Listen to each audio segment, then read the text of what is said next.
What's up? What's up? What's up, family? How's it going? Same old, man. Same, Different day. same. I like that smile, yo. I love it. I love that smile, yo. Yeah, real talk, yo. I love when I meet people and they got a genuine smile. That's something you can't fake. I know, right? Yeah, definitely. You can't fake it. You can't fake a smile. You can fake a lot of other things, but not a smile. Can you tell me what time it is? It is exactly 3 minutes after 9. 3 minutes after 9. Where we at right now? Upton, Baltimore, Maryland. Baltimore, Maryland. Upton Market. Upton Market. Where you from? I'm from Anne Arundel County. Maryland. Yes. How And, far? How far is that from here? Probably about 25 minutes, depending on the traffic. How long have you been in the city? I guess. Oh, wow. On and off all my life, but in the last, almost 8 years. Well, really 7 years since my wife, my mom, and my cousin, my whole died. I've been up here. Oh, so sorry to hear that. So Right. so you say your wife, your mom, and Oh, and my cousin. they all around the same time? Did they all pass away around the same time? Within less than 18 months. Oh, wow. 15 months or so. Yeah. Really? Yeah. And how long ago was that? Like you said, that was like 3 years ago? About 7 now. Like 7 years ago? Yeah. Wow. Almost 7. Going on 7. So that kind of forced you to move to the city, or you just kind of wanted to just relocate? Nah, it forced me to move out here because I was living with my uncle before he passed. Let me see, 2018. I was with him 2017. And my wife first passed away, and before her passing, we used to go, visit him all the time. And, Okay. Yeah, he used to be a dope shooter. He used to shoot dope. Well, he used to speedball. He used to do cocaine and heroin.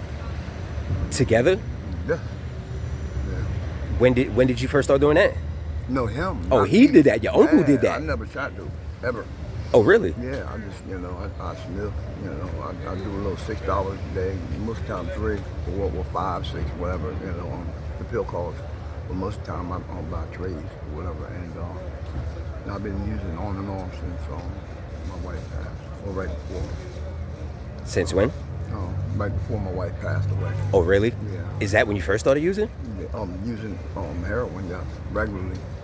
Really? Yeah. And when you say regularly, do you mean like every day? Yeah. Yeah. Before then, how often did you use it? Not at all, really. I was strung out on Percocet for 20 some years, and because I had back issues. I'm disabled, and I had 15 major back surgeries. How many? 15. But by the grace of God, I'm walking around without a cane or a walker. I'm almost 60 years old. I'm blessed, man. And exactly how old are you right now? I'm 56. 56. And you had 9 back surgeries. No, 15. 15. Yeah. And how long ago was that? Like, when did you first started experience back pain? Oh, wow. Exactly when I was 19, this was 30, almost 40. Now, actually, it's been, 27 years ago. I was 19. No, damn. Yeah, it was 27 years ago when I really had the issues with my back. So what exactly It's been happened? longer than that, right? Hold on, let me think a second. Give me a moment. It's been 30, what am I talking about? It's been 37 years. I say 20. Damn, I'm getting old. Because my son is he'll be 38 this year. Damn, yo. What the hell? I'm losing track of time. No, for real. They say time flies when you're having fun. You out here having fun? Is that what it is, or I what? wouldn't say that. Nah, not drugs. You don't have fun with drugs. Not maybe the first few months, maybe even just the first few weeks. But after that, it's not fun no more. You said the first few weeks. Yeah, real shit. Because I knew this. I was hooked on marijuana. By the time I was 16, I was hooked. Hooked on marijuana Yeah. by the age of 16. Yeah, because I was walking up the street and we had a drought because I used to sell pounds of that bullshit back in the the 80s, late 70s, early 80s, and I ended up we ran out. We had a drought for like a week or so, and I was walking around, walked up the street, and I felt naked. And then I started feeling, because I had no weed, and I started feeling like the world was just like crashing in on me. My whole world was just like, everything was ending. That's what I felt like. And I knew right then and there I had an issue. I had problems with marijuana, because I had to have it to make me feel. I felt normal with it because I used it every day. Wow. Real shit. Really? And I tell people, I say, yo, y'all think you can't have a habit with marijuana? Yeah, right. Yes, you can. That's a gateway drug to everything else. Real shit. And you firmly believe that marijuana is a gateway drug. Most definitely. Yeah, because you can get caught up in heroin, sniffing, shooting, people that would never even think to touch a needle. You were like, yo, man, what? And you see them with all these abscesses and this and that all on their arms and their legs and their neck and wherever else. You know, you're like, damn, what happened? You know? And they got started with marijuana. So you were smoking or alcohol, marijuana or alcohol. You feel like they're both equally? Yeah, I think alcohol is worse than anything as far as an addiction. Because when you get sick with that, when you don't have it, you can't get it, man, you can die from the withdrawal symptoms. A lot of people don't even know that. That's the most dangerous addictive drug in the world. Plain simple. Real shit. Oh yeah, it'll kill you. The withdrawal symptoms will take your life. That's interesting. I never knew that. Ask a doctor. They'll tell you. Do you drink alcohol? No. Every once in a while. I've never had issues with alcohol. Ever? No. So when you were using marijuana, you said you realized, I guess, 3 years into using marijuana that you were addicted to marijuana. Not 3 years in, probably just in all actuality, probably like within I'd say within the first few months, I knew I had Really? Yeah. Wow. First 2, 3, maybe no more than like maybe 4 months, 128, whatever. It was just ridiculous, man. Wow. I knew that if I didn't have it in my system, my body felt, oh man, the withdrawal, oh my gosh, bro. That wasn't good. I'm sure it wasn't. So at 19, you said you had back issues. Yeah, I injured my back on the job. And my son was about to be born, and so I had partial paralysis, by the way, and I ended up they didn't even call the ambulance for me when I injured myself. I was working in a warehouse with mattresses, and I threw this mattress on top. They call California Kings, the real thick mattress, and, king size mattress. And wow, I did that, and I fell against. I'd seen stars, and then I couldn't move. So that's why I said partial paralysis. I was paralyzed for like about 2 hours. I was terrified. I thought I ruined my whole body. I couldn't move. I could barely move my arms. That's how bad I injured my back. And I could have sued them, man, and owned the company, because they didn't even call an ambulance for me, bro. They gave me all 3 days. It took me a 15-minute walk to my house, maybe no more than 20, to go home. It took me 4, 5 hours to get to my house, because I could only take maybe 4 or 5 steps, and then I had to sit down. And mind you, I was only 19. I was a child. And it was bad. It was bad. And I was like, yo, and they only paid me for 3 days. And then you come back to work. And I could barely walk when I came back. And I'm still up there, still lifting and this and that. You know what I mean? It was crazy, bro. So how long after the injury did you actually get to the doctor and realize like you had a major issue? Oh, let me think. 11 years later? Yeah, I never went to the hospital, bro. So it persisted for 11 years, you just dealt with it? Yeah. And I was in prison. Actually, I was in prison. It was 6 years. Yeah, 6 years later, I realized how bad my back was.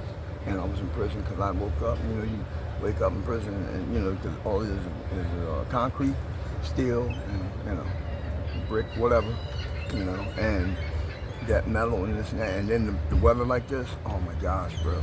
I was crying in myself. So because you didn't go to the doctor or the hospital or any of that during that whole time, how did you deal with the pain? Like using some type of mind altering substance. Oh, so is that when you actually started doing other drugs to just cope with the Percocets was initially just for the back pain? But I wasn't using Perch in prison. I was using I kind of on and off, but I wasn't really into it. I never like taking pills for that, but even after that, my back injury. But make a long story short, I ended up sniffing heroin once in a while, raw in the joint. Cause my buddy used to do some fuck shit. My man D. I won't say his name, but D. I'll just say D, and he was my cell buddy. And we would go out in the yard, right? And they have a hitter out there, right? He would just put his hand in the circle, and nigga drop his joint in there, like, and put his hand back in there, get it again, and and he go back and sell. And I was like, let me try that, yo. I hit it, and I was like, that shit feel alright. I was like, I was out, nodding like, you know. I was like, oh, it's a nice high, but I didn't get into it then. I wasn't all that, you know, that wasn't my thing. And I was only 25, and it just progressed from there. But I didn't really start using heroin, like I said, until my late 40s, you know, and back, you know, every day. You know, I started using raw, and then I started using methadone too. So I, you know, because I didn't know if the shit got you that ill. You know, get sick, you know, from the withdrawal, something. Because I started using it every day. I didn't know it did that to you. And you know, the body physically needs the shit, you know, and it's not just a mental thing. You know, that's cocaine. That's all it is, mental. You know, but nowadays they're putting fentanyl and a whole bunch of barbiturates, you know, pills and shit in that crap. And it makes, you know, they put uppers with downers, you know, all kinds of dumb stuff, man. They put in cocaine now, you know, and even on heroin itself, they're putting barbiturates and, you know, different pills and perks, whatever, you know. And sometimes they're even putting Suboxone in this shit. Yeah, you know how sick you become? They do that so you keep coming back, bro. And you get addicted really bad. It's worse than it was, like, say, 20 years ago, you know, a couple decades ago. It's really bad. Go ahead. So right now, the drugs that they give, how fast do you think it'll take for someone to get addicted to the drugs? Within that first week, 7 days or less, you will be hooked. You're screwed. You know? And so for all y'all young people out there that think, and older, whoever, and all in between, rich, old, young, girl, boy, whatever, don't do this to yourself. Don't get hooked on nobody's drugs, man. And if somebody in your family's like your mom or, you know, or your dad or your auntie, or, you know, it's hereditary too now, addiction. It's a disease, you know, it's a big time disease, you guys. Don't do it to yourself. Don't. Just like you know, alcohol, you know, cigarettes, you know, food, all of that, man. You know, you can get addicted to anything, man. You know, but the worst things, you know, is mind-altering substances, you know, out in the streets, and or even legal shit, you know, especially perks and, you know, bars, you know, y'all know what I'm talking about. You know, just don't put Xannies, you know, just everything, you know, pens, dings, all that shit, man. And a lot of that stuff is like used for like heart medicines, and y'all know nothing about what you're putting in your bodies, and don't do it to yourself. Don't do it. I'm telling you, don't do it. So currently, how often are you using? I still use it every day, but not like I used to. I'm getting ready to just leave it all alone because I've gotten to the point where I'm tired. I just don't want to do it no more. You know, shit's old, man. How much do you spend on your habit a day? Maybe $40, maybe $40, $20 to $40, maybe $50 tops. Every once in a while, like I at least once a month I was, you know, buying an 8-ball of or cocaine, and it's ready or hard, they call it. And they have a lot of different names for it. People that are green, they call it crack now. Yeah. Anyway, y'all, I do it because I want to make money and I want to get high, you know. But I really want to numb all the pain I have in my body. I have a lot of pain every day, you know, from my back, surgeries, and my leg, my ACL's torn, and I have lawsuits, and I keep procrastinating with that. I keep stopping myself from really going to the doctor and the lawyer, because I don't know, out in the streets, man, you know. You don't have the priorities in order, you know. Things are not the way they should be. you're not being responsible for your own actions when you do drugs. You know, so it is what it is. How do you actually support your habit? Panhandle. Panhandle is, asking people, the way I approach it, or approach folks, I speak to them, and I tell them, I'm homeless, whatever you can spare, I appreciate it. But I don't just buy drugs, but I get food, cigarettes, stuff to drink, like juices and waters and sodas and stuff, which I'm slowing down on sodas because they're bad for you too. Water's the best thing for your body. Just remember that. My wife, she didn't use drugs or anything, but she never really drank water. So she ended up having what they call nephritis syndrome. She hated drugs. She was never into that. She worked for the federal government. That was my baby, man. She passed away because of her lack of drinking water. So always remember, water is replenishes the body. Water. Our bodies are made by 80, 90% of water. A lot of people don't even know that, but yeah. Just know that water is the best thing for you as far as drinking. Like a lot of sugars and sweets and stuff, just don't put that in your body either. And a lot of these fatty foods too, and like red meats, too much of that.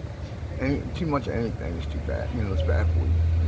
So just, keep that in mind. I see you notice. Excuse me. I noticed that you mentioned that you were homeless right now. Yeah. How long have you been homeless? Like,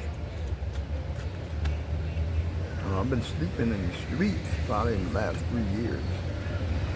Literally like out on the sidewalks or on a bench or grass, wherever, depending on how the weather is. And like last night I slept down on Camden Yards on the bench for a few hours so I can get home. Rest of my body, you have to sleep. You have to. Just like you have to eat. Make sure I do that too. Guys running around and trying to stay up for days without the drugs or with whatever type of line-altering substance, whether it be marijuana, alcohol, coke, gay, whatever, methadone, Suboxone, all that shit, man, is mind-altering substances, whether they're legal or illegal. Just remember that addiction is a disease, just like cancer. Y'all remember that, okay? so as far as you being homeless, have you ever tried to get into a shelter? Most definitely, I've been in shelters. The only reason why I left them because a lot of times, it wasn't the rules. It wasn't that. What bothered me was that bed bugs and how dirty people are, and I just didn't want to be around that. So I just wanted to have my freedom and be not worried about dirt. If I can be outside and I can sleep in the dirt, but I won't be dirty. If I am, I'm gonna wash my ass. You know what I mean? Real shit. And that's why I don't be stinking and shit, man. Like a lot of times, you can see dirt in his skin. I know this young brother. He looks good now, and thank God he's not out there like he used to be. I used to see him back there on the bridge, right there. There's a bridge back behind here, and you can look at his skin, and it looked like your pants, but he was my complexion. And I'm not exaggerating. I used to worry about him because it was caked up, the dirt was caked on his skin, bro. And he was in his 20s. Wow. So what does that tell you? And he looked like he was older than me. He looked like he was like in his 70s, and what, beat the fuck up, you know what I mean? Y'all don't do that to yourself. So out here in Baltimore, what would you say the major issue is? Would you say it's drugs or homelessness? Both. Because they go hand in hand. Because a lot of people become homeless over their addiction to drugs and or alcohol. Yeah, it's a big deal. And our government is full of shit. Yeah, they don't care about us. The mayor and all. Look what happened to the mayor just recently in New York. He got indicted on all kinds of fraud, wire this, and that, and, a whole bunch of bullshit that he put himself involved in. And he was making good money, and he's the fucking mayor of New York, but, our government, city government, state government, they don't care about us. And I'm talking about, I hate to say it, but it's true, color of skin, white, black. That, a lot of times that's irrelevant too. Depending on where you're from, they don't care about us, man. They just don't, you know. What do But- you What do but- you think? What do you think could be a step taken to solve or at least rectify a little bit of the issue that's happening right now in Baltimore? Make sure that the individual that you are dealing with is one. It's just you start with one. Man in the mirror, yourself, and or woman. Make a long story short, make sure they want to change. If you want, willing to help them, make sure they want to change. If they don't, that's where it starts and it builds from there. And you know, the stepping stone starts there because then you have a bunch of people that want to get clean and they're working on getting clean, and then they'll have their friends and their relatives and stuff, and they follow the leader, leader of the pack, and just make sure that you got your shit right, because anybody that's following you, especially children, they absorb any and everything. Just know that being part of the solution instead of the problem, it starts with self, and then anybody you helping, it starts with them. It just goes on. It's like a chain reaction. Just know that once you push them to continue to do right and keep clean, stay off drugs, alcohol, other people see it and they'll follow that other person. Just one person after another. It's like the little young cats out here. They making money and this and that, but they're still using. A lot of them addicted, and they don't want it. I'm telling motherfuckers that shit, you feel me? And I got mad love for them young folks, man. These young cats, man. Shit, I love the fuck out these dudes, man. And women, for life, man. Ladies. And it's just crazy, man, that they're out here doing what they do, man. And I want to be part of the solution, not the problem anymore. So I'm working on really getting clean for real. How bad do you want to be clean? Right this moment, I give myself 60%. Right at the moment. Keep it 100. 60% of you wants to be clean at the moment. Yeah. Because I still use, but I'm not like really heavy into it like I used to be. Because I wake up every morning like, I don't want to do this no more. The more I can, continue to do that, the more I'm willing to, go towards the 70%, 80%, 90%, and then it's going to be 100, 4,000, whatever, you know what I mean? Just keep it 100, as the youngest say. If you had the opportunity to right now, literally at this very second, jump in a car and go somewhere and get treatment, would you? No, not right this moment, no. I'm not there yet. Not right this moment, no. I dig that. I gotta keep 100. Let them, because I don't want them to think, oh yeah, that nigga said this and that. I want to keep it 100 and not bullshit myself. Besides that, because you bullshit yourself, everybody's gonna know it, and they're gonna fall down. Oh, that nigga's full of it, or he trying, but you know what I mean. It's always the but, real shit. I feel that. So my last request from you, Yes. if you could say anything to somebody to encourage them, I guess, not to use drugs maybe, or just to even be a better person in life, Right. what would that be? Look in the mirror and tell yourself every day, I love you. Like my wife pushing me. Tell yourself you love yourself. Even if you don't mean it at the moment, but you continue to do that, you will eventually really, even if you say I like you, do that. And eventually you'll learn to really love who you are. Besides this life, and go from there, and it builds up, like I said. It's a chain reaction, it builds up, a step ladder, one step at a time, baby. Keep it pushing. That's what's up. Well, we thank you for your time. You're welcome. Thank you for your energy. Stay blessed, stay humble, And vice versa. and most importantly, stay safe.